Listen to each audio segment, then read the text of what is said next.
can make a way. Hey, hey, so humble yourselves and pray and guard his Torah.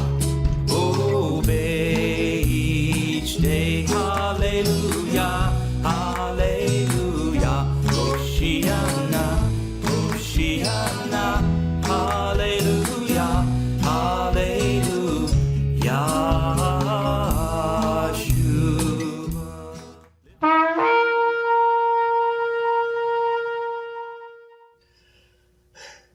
Shabbat shalom, everybody. How are y'all today? Awesome. Doing awesome. All right. Well, today's message, I want to make sure that I get the title out there right at the beginning of it. It's called, Do You Celebrate the Sabbath? And the whole idea of this message came from a time, well, actually I know exactly what time it was. It was Tuesday morning at about 6:20 a.m. And that sounds a little bit specific, and there's a reason why I was specific. I was sitting at the gym stretching. Now, I knew it was Tuesday because we are all laid out on the floor just sweating like crazy. And at our gym, we have kind of a standard routine of what we do. And Tuesdays is normally a cardio ab day. Now, I get up at 4:30. I go into my bedroom, or I come out of my bedroom, go in there and drink my supplements. And then I sit down and I do my Wim Hof breathing exercises. And that's from 4:30 till about 5:10 when I leave the house. And then this morning, doing cardio abs, it was a tough day.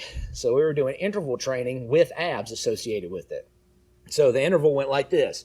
You go run half a mile as fast as you could run. You come back in and you do an ab workout. And if I remember correctly, it was 100 bicycles was what the next thing was. And that's not 100, counting both sides. Like, so that'd be 50 if you're doing both sides. That was 100 on each side. Then you jump up and you go and you run 0.45 miles. And you come back and you did 90 of something. I think it was crunches. And so forth and so on, all the way down until you get to a quarter of a mile. And I think we ended with 50 leg lifts was what was at the end of it. And so that particular morning, I was feeling pretty spry. I actually made it through the rotation and made it through 2 or 3 exercises of it again before it was time to call it quits. But at 6:20, our trainer says, Joey, it's time to get off everything because we got to get stretched so that we can be ready for the next class that's coming in, which is where Rosalie shows up at 6:30. And so that's how I know it was Tuesday morning at 6:20 a.m. or thereabouts. So we're all sitting over there just beat all hecking back from doing this, sweating, but we're all stretching. And one of my friends in there looks over at me because we've just been talking about Passover and talking about things that had happened the previous week. And he said, Joey, why is it that some people keep Saturday and some people keep Sunday? I mean, what happened there? And so I told him what I knew. I started talking about Constantine and how that Constantine came over and he took over a whole bunch of areas and there was pagans that were in there and they were worshiping on Sunday. And so what he decided was he was going to make it all be one thing and just took all of it and made it a Sunday worship. And that's how Sabbath got changed to Sunday. And while that was going on, one of my other friends that were in there were like, Joey, I hear what you're saying about Constantine, and that's true. Constantine did come in, and he did conquer and did a whole bunch of stuff. But prior to that, the early believers were already celebrating Sunday.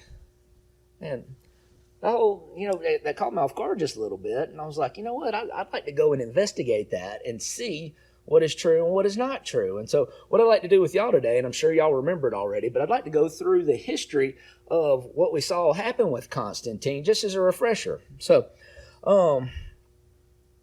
first things happened first. So I went and I did a Google search, and I was like, Constantine changed Sabbath. And I got to tell you, the actual historical stuff must not have good search engine optimization, because I got like bazillions of blogs where it was just blog after blog after blog of it before I actually got to a credible source saying anything. And so it was really difficult because everybody was quoting the exact same thing, but nobody said from where that quote came from. And so I wanted to find out something better than that. And I found one and I just stayed with it because it had a good thing going on. So everything I'm going to be talking about today came from worldhistory.org. And at the bottom of, and even during the article, it would cite from the references where they were getting that from. So I found that to be a good thing. So just so y'all know, as we're talking about this is what happened. So a brief overview of what was happening at the time of Constantine was, this was in the 300s CE. And I'm so used to calling it AD, so it's weird for me. But 300 CD, or CE, can't do CD. Ugh. All right.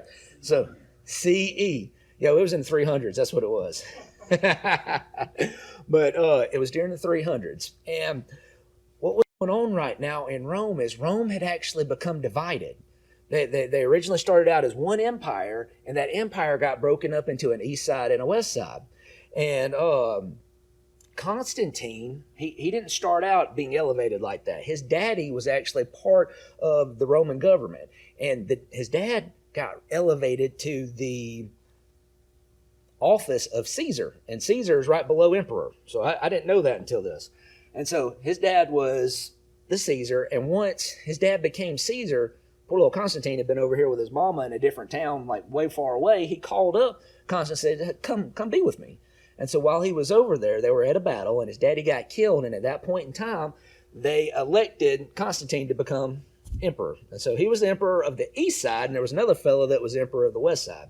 And so that sounds like a gang battle, doesn't it? Anyway, so Constantine winds up facing civil war because all of a sudden they want to put the empire back together, and one guy says, I ought to be the king, the other guy says, I ought to be the king. And so that was happening at the time of when Constantine was in power. The next thing that was happening was that the surrounding countries were taking advantage of this because Rome was at war with itself. And so they started coming in and taking lands and taking people and taking stuff. And so there was raiding bands coming in all over the place.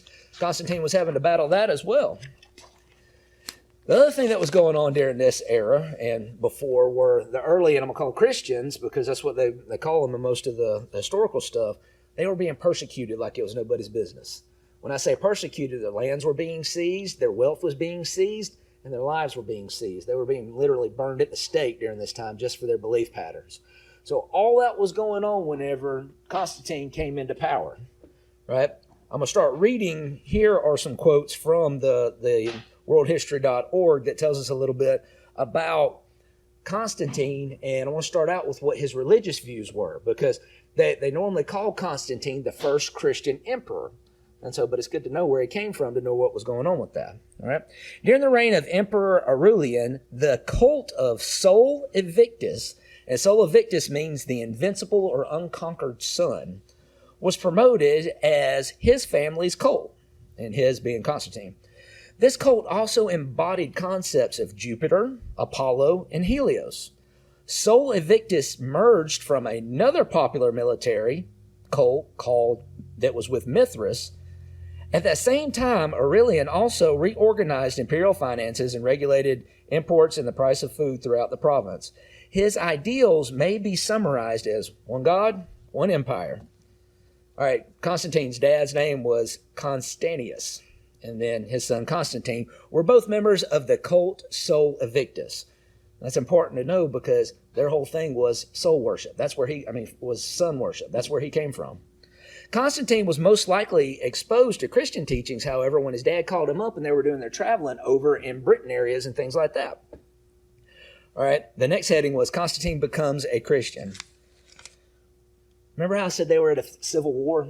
There was one battle in particular where he and the other emperor were meeting. Their army, other army, right beside each other. They were present at the time. And it was during the Battle of Mavilian Bridge. This was important because this was when Constantine became in power because he defeated the other guy. The other guy actually fell off into a river with his armor on and drowned. And so that's how Constantine became the victor. But the night before meeting at the Mavilian Bridge, Constantine prayed for success in the coming battle. And either in a vision or a dream, he saw an image with the script in hoc signo vince. And this sign, what this means is in this sign, conquer. But controversy swirls around what he saw. The Catholic Church anyway, they say what he saw was a cross above the sun. All right? Well, there's two different people that say two different things. The first one was one of Constantine's bishops, and another one was another guy that was in his court. Both the men relate the story, but only years after the event. One of them said that he did see a cross above it, but the other one said he saw something written in Greek. It was two letters. It was chi and rho. And those two letters are the first two letters in how they spell Christ. And so what's interesting about that is a chi is an X symbol, not a cross, but an X. And then the rho is this P symbol that comes out of the top of it. So it almost looks like a pirate symbol to me is what it looks like. But it's very interesting that neither one of them could say which one it was. Either way, whatever Constantine saw or experienced, he credited his victory to the Christian Elohim. So that is when they say that his conversion actually took place. That being said, nobody knows if he was really committed or not. Here's why.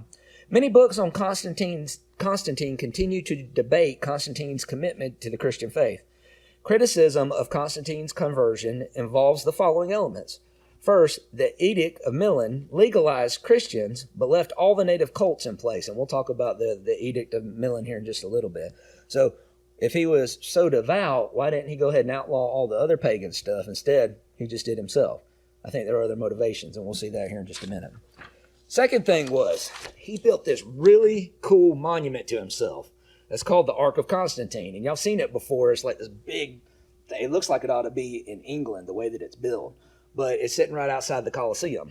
And what's interesting about it is it lacks no Christian symbols on it at all. So there's no crosses on it. There's no anything. I mean, there's no Christian symbols on it whatsoever. What is present, however, is stuff for Apollo, Diana, and Hercules. All right? And so this was erected after he had supposedly had his conversion. So that is something well worth noting. Here's another one. So when Constantine decided to make money, he made money with himself on it. But he was depicted as an Elohim himself, Sol Invictus and Helios. So the one that he started with, the one that his family's background is, he went all the way back there and said, you know what, I ought to look like him. And so he did. All right? And then the last thing, which, it could be or could not be, Constantine was not baptized all the way up until his deathbed. People say if he was really devout, he would have been baptized beforehand. So that's where that comes through. All right? Interestingly enough, Constantine did have a big to-do with the way modern Christians interact with one another and do some specific things. And those came out of something called the Council of Nicaea. So the Council of Nicaea was interesting because it started from an uproar. It started from a riot that had broke out. There was this fella, his name was Arius, and Arius had been teaching at some point that Elohim had created Messiah. Riots then broke out right afterwards. So Constantine brought the bishop, he was a bishop, Arius, into the city of Nicaea to resolve the issue. At that time, the Council of Nicaea resulted in the Christian doctrine known as the Trinity. So prior to that, there was no Trinity. At this time, there was a Trinity. That's something very interesting. The Trinity, which articulated the relationship between Elohim and Messiah. The council voted to claim that Messiah was of the identical essence of Elohim, present at creation, and manifest on earth as Yeshua of Nazareth. Now this is something else that's very interesting. Until Messiah returns, the now Christian emperor stands in for Messiah, and so carries the identical power of Elohim on earth as he rules. It was after this council that the Christian emperors began to have halos and stuff like that in the pictures that they were taking. But, so, was what was going on here at the Council of Nicaea religious based? Or do you think it might have been possibly a power play? Right? Because all of a sudden they just got divine power, whereas before they were just men. And so they're doing all this stuff and they got people in it, but really and truly this didn't have anything to do with theology. This had to do with how they could take power and do things in the New World. All right, not the New World, in the Roman world. All right, the Council of Nicaea also set the date for the empire's wide celebration of Easter. So prior to the Council of Nicaea, it was not done when it was done now. Some communities had insisted on following the gospel tradition of observance during the Jewish Passover. But Constantine allegedly wrote, "It appears an unworthy thing that in the celebration of this most holy feast we should follow the practice of the Jews, who have impiously defiled their hands with enormous sin, and are therefore deservedly afflicted with blindness of soul. Let us then have nothing in common with the detestable Jewish crowd, for we have received from our Savior a different way." Have y'all ever heard anything like that? Okay, so Nothing new under the sun. That happened back there at the Council of Nicaea. So that's very interesting that we got a Roman emperor who came from a pagan background who worshipped the sun saying things like this. So anyway, that's something interesting. He also is the one that was influential in getting Christmas set on December 25th. Constantine elected the practice which churches in Rome followed. Oh, I'm sorry, I didn't finish with that. Constantine elected the practices which the churches followed as far as Easter was concerned, which was the first Sunday after the first full moon following the spring solstice. And so that was not what the people thought they should do. They thought they should do it like Yeshua did. Ma'am? I'm sorry? It says solstice in this, but I guess you're right, it is. It's an equinox, you're right. So in my notes, when I was taking it out, it said solstice, but it really is. It's the spring equinox. All right. Constantine is often credited with determining the date for Christmas, too. Although no edict has survived, Christians in Rome celebrated the event during the festival of Saturnalia. This came from the Council of Nicaea, too. And they did it on November 25th. This just so happens to be the birthday of none other than, we know Mithras, but Sol Invictus as well. How about that? And many have been utilized in attempts to unify, or it may have been used in an attempt to unify these festivals. From an ancient calendar, we know that in the year of 336 CE, at least in Rome, the celebration was established on December 25th. The first 300 years of Christianity were dominated by the existence of multiple communities that articulated their beliefs in various ways. Until Constantine, there was no central authority to determine dogma and ritual. So he learned one Elohim, one government, right? Same thing. So are y'all familiar with the term syncretism? Yes. I had to go look it up just to make sure that I remembered what it was, because I was already remembering some things from Constantine that I wasn't sure I remembered, and so I just wanted to check it out. So I went and searched up syncretism, and it says, the combination of different forms of belief or practices. I like this one better, though, because it uses a good word. The amalgamation or attempted amalgamation of different religions, cultures, or schools of thought. All it means is it's trying to mix them up and make one, all right? And it appears that that is really what Constantine was trying to do more than anything else. Christianity had grown steadily since the 1st century CE, and by 300 CE, there are estimates that out of the total population of 60 million, only 3 million were Christians, and only 11 million were Jews. Some contend that Constantine was smart enough to foresee the winds of change. So the reason why it's important to note is that if the whole thing was about being able to make Christianity be a big deal, you would expect there to be a larger population of it present than what we see right here. Matter of fact, if you take, I should have did it with just the Christians, but with the Christians and the Jews, it was less than 25%. So I don't think it had anything to do with that. I think it had to do more with trying to get everybody unified so that they could go and fight other things, because he'd just been through civil war. They called this, he didn't say syncretism, they called it pluralism, and this came out of the Edict of Milan. Although Constantine is acclaimed as the first emperor to embrace Christianity, he was not technically the first to legalize it. It actually happened in the 3rd century CE. Various generals issued local edicts of toleration, is what they called it, in an effort to recruit Christians into the legions. However, whenever they lost, that quickly went by the wayside and everybody got taken and killed. In the Eastern Empire, Galerius initially had persecuted Christians, but reversed it through the Edict of Tolerance in 311 CE. Licinius had also, these are other emperors, persecuted Christians sporadically, but took the Edict of Galerius as a model and met with Constantine in Milan to unify positions. The Edict of Milan was issued in 313 CE with the added stipulation that Christian property that had been confiscated or destroyed would be returned or compensated with funds.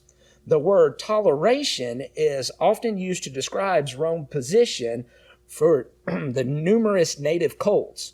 However, there are no official policy, and what was tolerated was the religious pluralism. In other words, everyone respected the gods of others. All right, so that's syncretism. He was trying to make that happen as a political thing. So Something else that I found as I was looking for this is that I was wanting to find where in the world it was that Constantine changed Sabbath. And I didn't find it on worldhistory.org. I found it in all the blogs because they were all pointing to the same thing. And that came out of an edict that came from Constantine on March 7, 321 AD, which says he approved the day of the sun as a rest day for all the empire. All right, so that sounds like he replaced Sabbath, right? Let's read what happens. Translated into English, the first part of the law reads, all judges, city dwellers, skilled workers, and the officers of all should honor the venerable day of the sun and rest. Country people, however, may freely attend to the cultivation of the fields because it frequently happens that no other days are better adapted for planting the grain in the furrows of the vines and trenches, so that the advantage given by heavenly providence may not for the occasion of a short time perish. All right, so first thing I want to look at is like venerable. I wonder what that means. The definition of venerable is according to great deal of respect, especially because of age, wisdom, or character. Why do y'all think that Sunday was venerable unto Constantine? Because he worshiped the sun, because he'd been worshiping the sun his whole life. His daddy did it, his granddaddy did it. They had a specific cult that they were a part of. And for them, cult was not a bad word. That's just what they called the different religious sects. You know, for us, we think about the occult, but that's not what it was. And so that's the way that it was for him. But as we read this edict, there's nothing in there that says that he changed Sabbath. He just made a day of rest in the city for everybody. Matter of fact, everybody that was outside of the city wasn't even bound by this law. And so that's important to note. His family religion was the cult of the invincible sun, Sol Invictus. That was one reason why the Venerable Day was important. I couldn't find anywhere from a historical perspective that showed anything where Constantine actually changed the Sabbath. Matter of fact, there were references sometimes of him keeping the Sabbath. I said, because that's not what I just parroted to my friends over there, and that's not what I knew. It's funny how you don't remember what you don't remember. Matter of fact, so I was like, well, maybe just the Catholic Church did it, because what happens is the emperors go to being popes, and then the next thing you know, you got the Catholic Church. So I went and searched that up to find out if the Catholic Church changed it, and I couldn't find early history of the Catholic Church saying they changed the Sabbath. I found a reference to something to the contrary, as a matter of fact. So this is from Catholic.com. A kid was, or not kid, I don't know if it was a kid or not. Somebody asked the question, until recently, I always thought the Catholics worshiped on Sabbath, and that the early church moved Sabbath from Saturday to Sunday. Is this true? They answered, this is a common misunderstanding. Catholics do not worship on the Sabbath.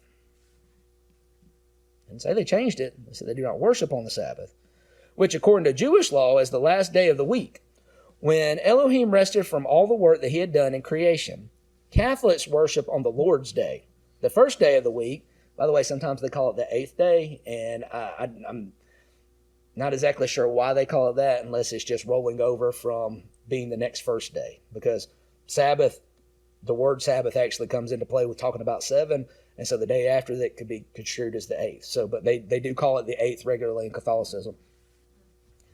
All right, so the day when Elohim said, let there be light, which is Sunday, the day when, or the first day, the day when Messiah rose from the dead, the day when the set-apart Spirit came upon the apostles, the catechisms of the Catholic Church say that the Church celebrates the day of Messiah's resurrection on the eighth day, Sunday, which is rightly called the Lord's Day.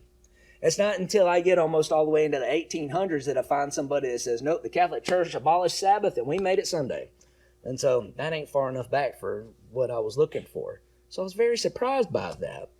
Now, that being said, we shouldn't be so surprised about it because we know what it says in Hebrews. And so let's turn over there real quick. We're going to be in Hebrews 4.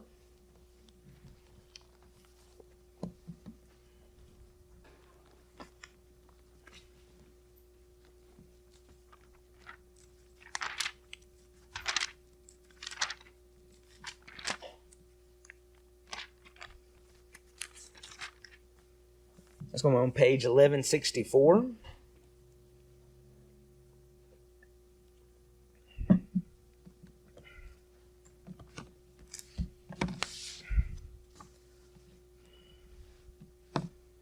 want you to realize by their own mouth, they say Sabbath is still here, the Catholic Church did. And we all know this, all right? Hebrews 4, we're going to read 4 through 11. For somewhere he has said thus about the seventh day, and Elohim rested on the seventh day from all his work. And in this again, if they shall enter into my rest. Since then it remains for some to enter into it, and those who formerly received the good news did not enter in because of disobedience, he again defines a certain day, today, saying through David so much later as it has been said, today, if you hear his voice, do not harden your hearts. For if YHWH had given them rest, he would not have spoken of another day after that. So there remains a Sabbath keeping for the people of Elohim. For the one, having entered into his rest, has himself also rested from his works, as Elohim rested from his own works. Let us therefore do our utmost to enter into that rest, lest anyone fall after the same example of disobedience. So here we got Paul, well, we assume that's Paul, the author of Hebrews, saying, hey, there remains a Sabbath keeping forever because we don't want to fall into any kind of disobedience. And we know that. And we know also that Paul kept Sabbath after the resurrection. So that wasn't something that was a play for him. And he's supposed to be part of the early congregation, isn't he? Let's go take a look at that. That's going to be in Acts chapter 13.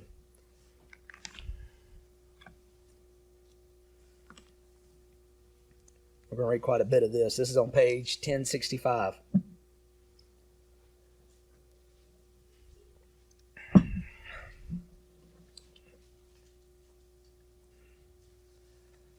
Acts 13:14. But passing through from Perg, they came to Antioch and Pisidia, and went into the congregation on the Sabbath day and sat down. And after the reading of the Torah and the prophets, the rulers of the congregation sent to them, saying, Men, brothers, if you have any word of encouragement for the people, speak. And Shaul, standing up and motioning with his hand, said, Men, Israelites, and those fearing Elohim, listen. The Elohim of his people, Yisrael, did choose our fathers and exalted the people in their sojournings in the land of Mitzrayim. And with a high arm he brought them out of it. Now for a time of about 40 years he sustained them in the wilderness, and having destroyed 7 nations in the land of Canaan, he gave their land to them as an inheritance. And after that he gave judges for about 450 years, until Shemuel the prophet. But then they asked for a sovereign, and Elohim gave them Shaul the son of Kish, a man of the tribe of Benjamin, for 40 years. And having removed him, he raised up for them David as sovereign, to whom also he gave witness and said, I have found David the son of Yishai, a man after my own heart, who shall do all my desires. From this one seed, according to the promise, Elohim raised up for Yisrael a Savior, Yeshua. After Yochanan had first proclaimed the immersion of the repentance to all the people of Israel before his coming, and as Yochanan was completing his mission, he said, Who do you suppose I am? I am not he, but see, there comes one after me, the sandals of whose feet I am not worthy to loosen. Men, brothers, sons of the race of Abraham, and those among you fearing Elohim, to you the word of this deliverance has been sent. For those dwelling in Jerusalem and their rulers, because they did not know him, nor even the voice of the prophets, which are read every Sabbath, have filled them in having judged him. And having found not one cause for death, they asked Pilate that he should put him to death. And when they had accomplished all that was written concerning him, taking him down from the temple, they laid him in the tomb. But Elohim raised him from the dead. And he was seen for many days by those who came up from him from Galilee to Jerusalem, who are his witness to the people. And we bring you the good news, the promise made to our fathers, that Elohim has filled this for us, their children, having raised up Yeshua, as it has also been written in the 2nd Psalms, You are my son, today I have brought you forth. And that he raised him out of the dead, no more to return to corruption, for he has said thus, I shall give you the trustworthy kindness of David. For this reason he also says in another psalm, You shall not give your kind one to see corruption. For David indeed, having served his own generation by the counsel of Elohim, fell asleep, was buried with his fathers, and saw corruption. But he whom Elohim raised up saw no corruption. Let it therefore be known to you, brothers, that through this one forgiveness of sin is proclaimed to you. And by him everyone who believes is declared right from all the sins from which were not able to be declared right by the Torah of Moshe. Watch then, what was said in the prophets does not come upon you. See, your despisers marvel and perish. For I work a work in your days, a work which you would in no way believe if someone were to declare it to you. And when the Yehudim went out of the congregations, the Gentiles begged these words to be spoken to them the next Sabbath. And when the meeting of the congregation had broken up, many of the Yehudim of the worshiping converts followed Shaul and Barnabas, who, speaking to them, were urging them to continue in the favor of Elohim. And on the next Sabbath, so we've got 2 times that they're in the Sabbath, on the next Sabbath, almost all the city came together to hear the word of Elohim. But when the Yehudim saw the crowds, they were filled with jealousy, and contradicting and speaking evil, they opposed what Shaul was saying. But speaking boldly, Shaul and Barnabas said, it was necessary that the word of Elohim should be spoken to you first. But since you thrust it away and judge yourselves unworthy of everlasting life, see, we turn to the Gentiles. For so the Master has commanded us, I have set you to be a light to the Gentiles, that you should be for deliverance to the ends of the earth. And when the Gentiles heard this, they were glad and praised the word of Yahweh. And as many as had been appointed to everlasting life believed. And the word of Yahweh was being spread throughout the entire country. But the Yehudim stirred up the worshiping and noble women and the chief men of both of the city, and raised up persecution against Shaul and Barnabas, and threw them out of their borders. And shaking off the dust of their feet against them, they came to Iconium. And the taught ones were filled with the joy and the set-apart spirit. All right. The reason why I wanted to bring this up was not just because Shaul was in the congregation on Sabbath, attending Sabbath after the resurrection, which is very valid to note, but I also wanted to show you the circumstances of what was going on right here. All right. So what normally happens on the Sabbath? They read the Torah and the prophets. That gets said over and over and over again. And then Shaul, after that was done, started talking about Yeshua. What did that make the Yehudim do? They got in a frenzy about it. They got upset. It said they started feeling jealousy and contradicting and speaking evil, and they opposed them, and they put all this stuff trying to make it hard on them. My friend that was disagreeing with me said something very interesting. She said that the early believers were already celebrating on Sunday. And that may be true. But I think what she was missing is they were keeping Sabbath when they were supposed to be keeping Sabbath, and then going and having a different meeting outside of Sabbath, away from the Yehudim, to be able to talk about Yeshua stuff. The reason why I think that is because we live in a day and age where we've got lots of scriptures, right? Matter of fact, I left my scriptures at home, and I had a bunch to choose from whenever I got here today. We've got copies and copies and copies of it. That was not so in this time. In order to hear the Torah and the prophets, you had to go over to the synagogue and listen to the Torah scroll that they had over there, and it was a prized possession. So they had to get in there in order to be able to worship on Sabbath. They were going to worship on Sabbath anyway, but that was where they could go and hear the Torah and the prophets. And in order to get away from any kind of persecution that's going to be happening, which we see is happening in the early hundreds, where they're actually killing everybody that believes in Yeshua, they needed to be able to get over here and have a separate meeting where it didn't call so much attention to. And I think that seeing that in the history sense, they're mistaking that they were changing from Sabbath to Sunday, and I think that's erroneous. But now I found references in historical places saying that the early believers did meet on Sunday. I did find that. But why? Well, I surmised that it was to talk about Yeshua, and they were doing it in a secret and controlled environment, because literally, man, they had spies going around trying to kill people. And if it wasn't Roman people, Shaul was trying to do that back before he got converted, right? And so it was a really tough place to be believing in Yeshua's example and following him. They couldn't do it openly at the synagogues, because if they did, the people got to see what happened to Shaul. Shaul was bold. He got over there and taught. He died, and he died rough, And so that was probably scary, which brought them over into having smaller congregations and smaller meetings where they could talk about things. And the main thing is to be able to avoid persecution, not try to change the word of Yahweh. But the act of celebrating was something that really got my attention. She said they were celebrating on Sunday. She was talking about celebrating the resurrection, but that whole thing about celebrating really, really got me thinking. Oh, I'm sorry. And one of the things that I thought too is that the act of celebrating should not take the place of celebrating Sabbath. Can I get all main with that? All right. We all know this. We just read it in Hebrews.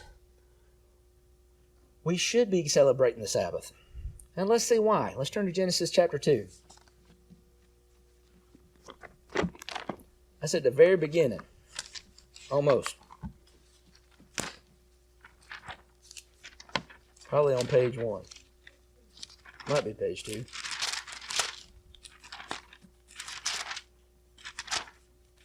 It is. It's on page 2.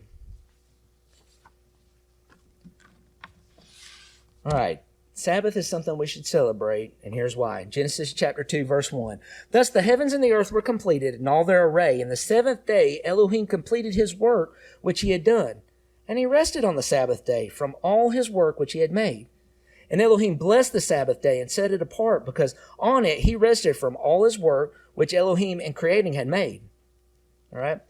That's important. The reason why that's important is because it should be a celebration of Yahweh making the earth. I got it said really cool down like this. Sabbath is a celebration for the commemoration of the creation of the world. And we really do. If this hadn't happened, we wouldn't be here, right?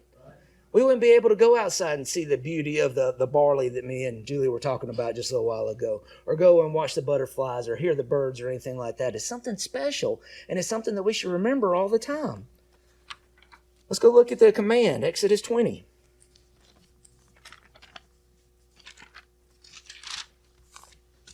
It's on page 78.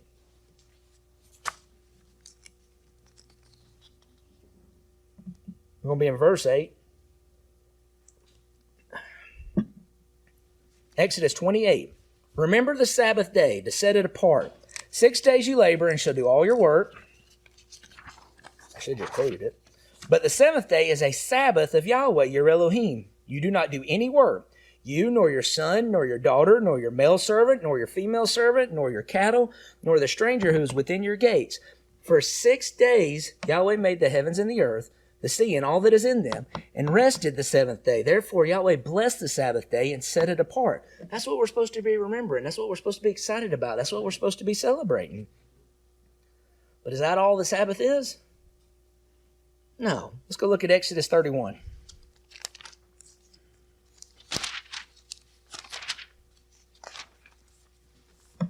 It's going to be on page 91. And we're going to read verses 13 through 17. Exodus 31:13. And you speak to the children of Israel, saying, My Sabbaths you are to guard by all means, for it is a what? A sign between me and you throughout your generations, to know that I, Yahweh, am setting you apart. And you shall guard the Sabbath, for it is set apart to you. Everyone who profanes it shall certainly be put to death. For anyone who does work on it, that being shall be cut off from among his people. 6 days' work is done, and on the seventh is a Sabbath of rest, set apart to Yahweh. Everyone doing work on the Sabbath day shall certainly be put to death. And the children of Israel shall guard the Sabbath to observe the Sabbath throughout their generations as an everlasting covenant. Between me and the children of Israel, it is a sign forever. For in the 6 days Yahweh made the heavens and the earth, and on the seventh day he rested and was refreshed. So we see here that it's a sign between Yahweh and his people. And that's something that you shouldn't take lightly. And that's something worth celebrating, isn't it? You just got told you're part of Yahweh's people. That should be reaffirming as far as that's concerned. And on top of that, it's an everlasting covenant. That's awesome. Now, as we were going through this, when I was picking out some words because I wanted to check something, because I was just curious about things. So, in Exodus, verse 13, just a second ago, it said, My Sabbaths you are to guard by all means. And I was curious, what does that guard mean? And the word is shamar, and it means to keep, to guard, to give heed. And so when you think about guarding something, what kinds of thoughts do you conjure up? Protect, that's a great one. Make sure no harm comes to it. Make sure that it is, I guess protected is the best word associated with it. What'd you say? Keep an eye on it. It's got to be right there. So that's one of the reasons why guard and observe are sit there used right beside each other. But I noticed in the definition there was something else. It's all the way down on 7. It does say to observe, but it says to celebrate. And that's very interesting because celebrating and guarding don't sound like the same thing, do they? Because you don't celebrate and protect at the same time, do you? Not usually. Most of the time you're like, you're on it, you know? So that was interesting. All right, so that was the word guard. The next one in Exodus or in 31:14, the word Sabbath. And you shall guard the Sabbath. So Sabbath was easy. It's H7676, and it's just Sabbath. It's the Sabbath proper. It's the Day of Atonement. It can be the sabbatical year. It can be an entire week. And I don't know what that one is. It says produce for whatever reason. But that was in the Brown-Drivers-Briggs definition. The Strong's definition had a very interesting way of putting it. It called it an intermission, is the way they put it. And I thought that was interesting because that's an intermission between your work. I like that. All right, so in verse 15, we got another word I wanted to check out. It says 6 days work is done, and on the 7th is a Sabbath of rest. I wanted to look up and see what that word was, rest. It is H7677, and it's Sabbaton. Sabbaton means something very interesting. It says a special holiday. All right, so that's interesting because, you know, we think about Sabbath just being a weekly thing. We don't think about it being a special holiday. And here you are saying 6 days work is done, but on the 7th is a Sabbath, a special holiday. Very interesting. All right, verse 17, we got one right here. It says, on the 7th day he rested and was refreshed. I was wondering what the word rested right there was. And it's H7673, and it means Sabbath. It's a primitive root. It means to have a repose, that is, desist from exertion. I'm like, I want to use the word rest right there. Desist from exertion. That just sounds like a hard way to say that. But the other thing that it means is to celebrate. I found this an interesting thing because I'd never thought about, quote, celebrating the Sabbath before until this girl said this. All of a sudden I was like, well, do we celebrate the Sabbath? I mean, we keep the Sabbath, but is that the same thing? And here we are multiple times in the same thing, where it's a covenant with Yahweh, an everlasting covenant, a sign with Yahweh, and it's not just, hey, you stop working.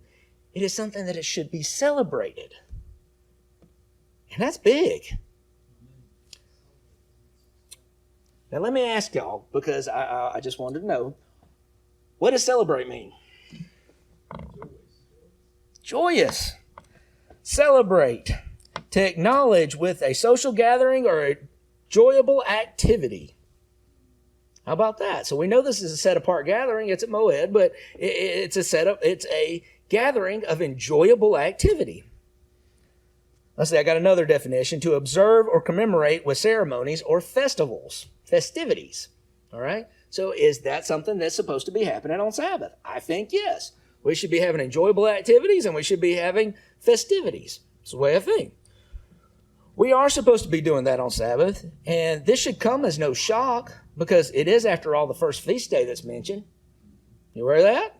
Let's go look at Leviticus 23.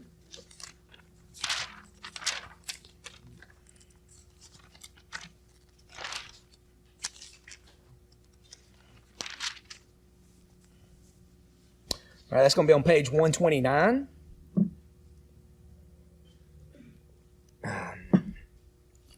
We're going to read verses 1 through 3. Leviticus 23:1. And Yahweh spoke to Moshe, saying, Speak to the children of Israel, and say to them, The appointed times of Yahweh, which you are to proclaim as set-apart gatherings, my appointed times are these. 6 days' work is done, but the 7th day is a Sabbath of rest, a set-apart gathering. You do no work. It is a Sabbath to Yahweh in all your dwellings. There you go. The very first feast day right there, right in front of us, is the Sabbath. Now, the appointed time right there, we know it says Moed, and Moed means properly an appointment, that is, a fixed time or season, specifically a festival. And the reason why I wanted to have that in there is because, an appointed time, you can think about being late for something, and that's something. But a festival has a different connotation associated with it. There's more joy and things like that associated with that, as opposed to an appointment to go to the dentist to get a cavity filled, because that wouldn't feel too good. So I wanted to look up what the definition of festival was, and it says a time of celebration marked by special observances. You're starting to see how that's what Sabbath should be. That's how we should be governing ourselves as things go on. An often periodic celebration or program of events or entertainment having a specified focus. All right? So we should also be being entertained by what's going on with Sabbath. Sabbath is a festival. It is a celebration. And we have no problem with this concept when it comes to other feast days. We can look at Passover and unleavened bread, and we start thinking about all the good things we're going to eat during unleavened bread. We think about the crescent rolls. Y'all see the smile on my face? We think about the cookies. We think about the pancakes. We think about, oh man, Ashley makes this stuff called fruit nut bread, and it's like, whoa. I mean, it's like, whoa. And so we get excited, and we're excited to celebrate the Feast of Unleavened Bread. And we know we get excited about the Feast of Tabernacles. Matter of fact, we make sure to put a scripture on our walls to make sure everybody knows that we're supposed to be celebrating. Now, let's take a look at it. It's going to be in Deuteronomy Chapter 16. This is written on our whiteboard for anybody that hasn't attended Tabernacles with us.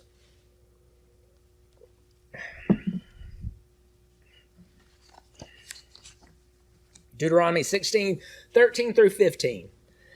Perform the festival of booths for 7 days after the ingathering from your threshing floor and from your winepress. And you shall rejoice in your festival, you and your son and your daughter, and your male servant and your female servant, and the Levites and the stranger, and the fatherless and the widow who are within your gates. For 7 days you shall observe a festival to Yahweh your Elohim, in the place which Yahweh chooses. But because Yahweh your Elohim does bless you in all your increase and in all your work of your hands, and you shall be only what?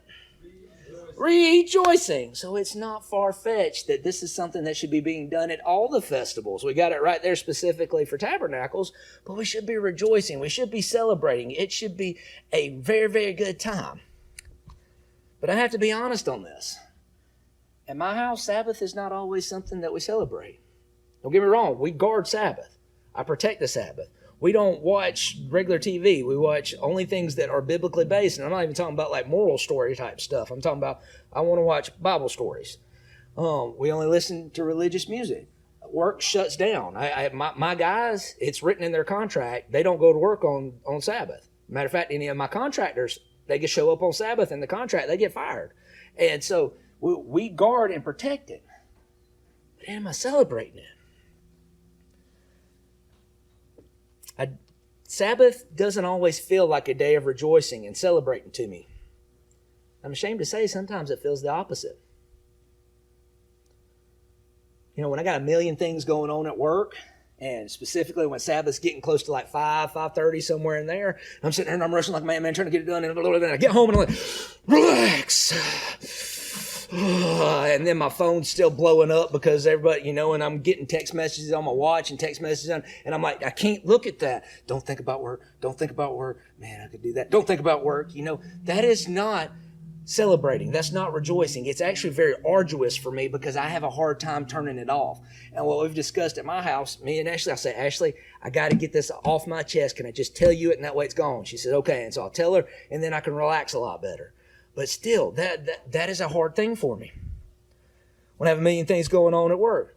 I love getting to sleep in on Sabbath because you are supposed to rest, right? But I feel guilty. You know why? My wife doesn't get many days off. She's supposed to have a Sabbath too, and if I sleep past her day's like, just like every other day, she's got to get up with the kids and take care of them and do what she does. And so, even that doesn't feel very rejoicing.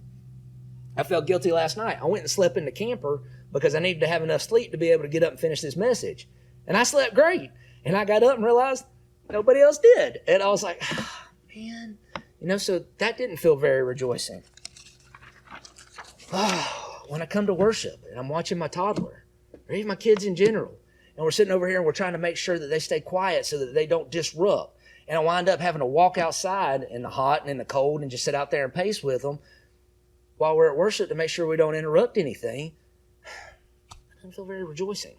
It doesn't feel very celebratory. Finding things to watch can actually be, because I'm not going anywhere. We have gone to like the Pocket and stuff like that. But dude, people find me in places. Oh, we were sitting up at the Pocket, which is on John's Mountain, up there playing in the creek all by ourselves. And some dude came walking down the creek up there and he's like, "Hey, you're Joey English. I'll talk to you about real estate investing." I was like, no, how did he? So anyway, so we stay at home and we're trying to find things on TV to watch to be able to pass the time by. And dude, I can quote you every single VeggieTales there is. And that's not just the VeggieTales that were like the original ones. They got VeggieTales in the house. They got VeggieTales in the city. And I can tell you all about it. And I like VeggieTales. But dude, it's getting old. Matter of fact, it's so old.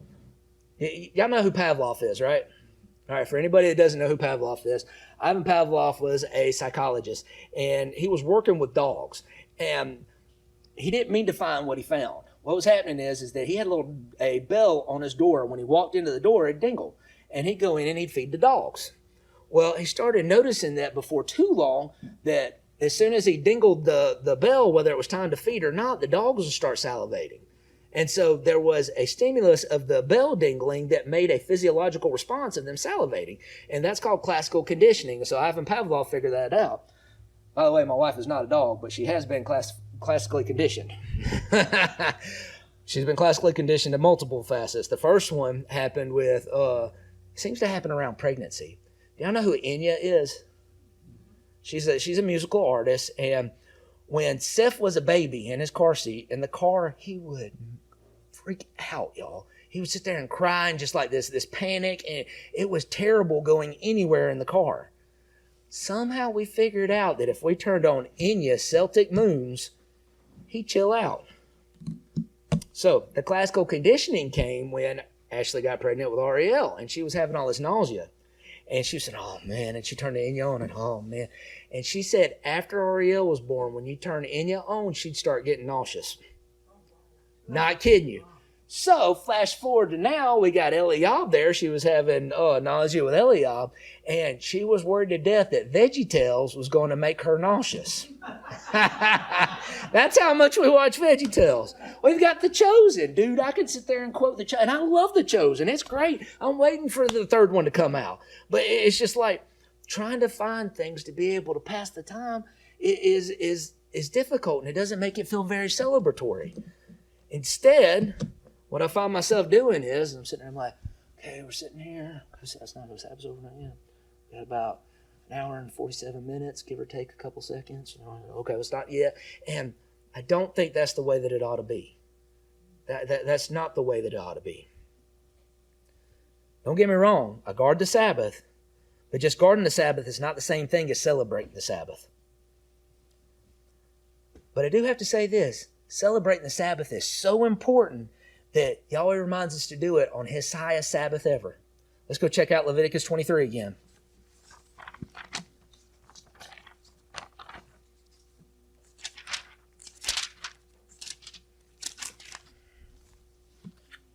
We're going to be in Leviticus 23:26, and we're going to read through 32.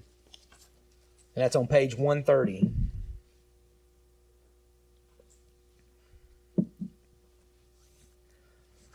All right, Leviticus 23:26.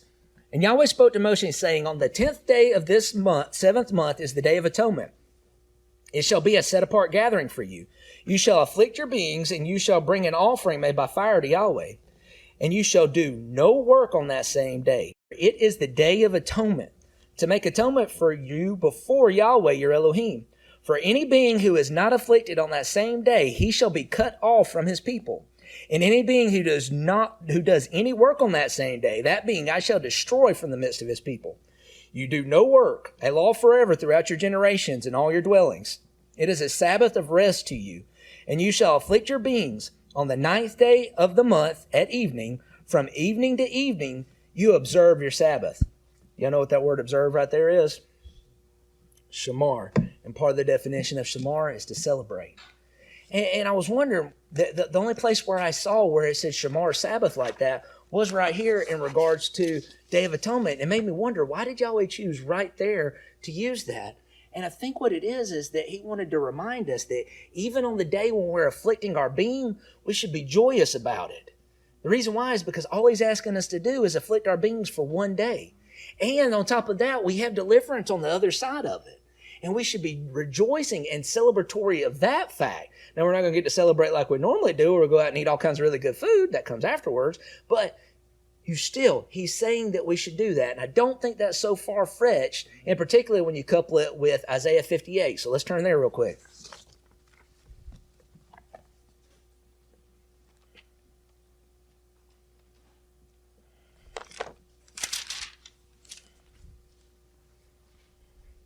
We're going to read the whole chapter. Isaiah 58 is on page 458.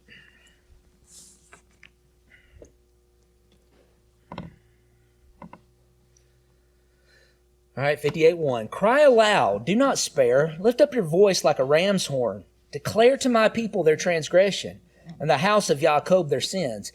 Yet they seek me day by day and delight to know my ways, as a nation that did righteousness, and did not forsake the right ruling of their Elohim. They ask of me rulings of righteousness, and they delight in the drawing near to Elohim. They say, why have we fasted, and you have not seen? Why have we afflicted our beings, and you took no note? Look, in the day of your fasting you find pleasure, and drive on all your labors. Look, you fast for strife and contention, and strike with the fist of wrongness. You do not fast as you do this day, to make your voice heard on high. Is it a fast that I have chosen, a day for a man to afflict his being? Is it to bow down his head like a bulrush, and to spread out sackcloth and ashes? Do you call this a fast, and an acceptable day to Yahweh? Is this not the fast that I have chosen, to loosen the tight cords of wrongness, to undo the bands of the yoke, to exempt the oppressed, and to break off every yoke? Is it not to share your bread with the hungry, and that you bring your house the poor who are cast out? When you see the naked and cover him, and hide yourself from your own flesh. Then your light would break forth like the morning, and your healing spring forth speedily, and your righteousness shall go before you. The esteem of Yahweh would be your rear guard. Then when you call, Yahweh would answer. When you cry, he would say, here I am. If you take away the yoke from your midst, the pointing of the finger and the speaking of unrighteousness, if you extend your being to the hungry and satisfy the afflicted being, then your light shall dawn in the darkness, and your darkness be as noon. Then Yahweh would guide you continually, and satisfy your being in drought, and strengthen your bones. And you shall be like a watered garden, and like a spring of water whose waters do not fail. And those from among you shall build the old waste places. You shall raise up the foundations of many generations, and you shall be called the repairers of the breach, the restorer of the streets to dwell in. If you do turn back your foot from the Sabbath, from doing your pleasure on my set-apart day, and shall call the Sabbath a delight, the set-apart day of Yahweh esteemed, and shall esteem it, not doing your own ways, nor finding your own pleasure, nor speaking your own words, then you shall delight yourself in Yahweh. And I shall cause you to ride on the heights of the earth, and feed you with the inheritance of Jacob your father, for the mouth of Yahweh has spoken. Do you call the Sabbath a delight? Because if you do, Yahweh says some pretty cool stuff happens to you. You get to ride on the heights of the heaven. You get taken care of very well. I guess delight is going to have some work done in my head and at my house. Because we have some work to do to change the Sabbath keeping from just something we're regarding something to where it's more of a feast day worth celebrating. Because it is a feast day and it is worth celebrating. It's supposed to be rejoicing. It's supposed to be happy. It's supposed to have good things associated with it. And the reason why I want to do that is for when someone comes and asks me, do you celebrate the Sabbath? I could smile and answer, you better believe I do. It's one of my favorite holidays. If you call the Sabbath delight and do the same, you'll enjoy it. Yivrakeki Yahweh va'ishmereka Yair Yahweh panavaleka v'keneka Yasai Yahweh panavaleka v'yasem l'cha shalom. Yahweh bless you and guard you. Yahweh make his face to shine upon you and show favor to you. Yahweh lift up his face upon you and give you perfect and complete peace. Hey, hey, and he can make a way. Hey, hey, so humble yourself and pray and guard his Torah. Obey each day. Hallelujah, hallelujah.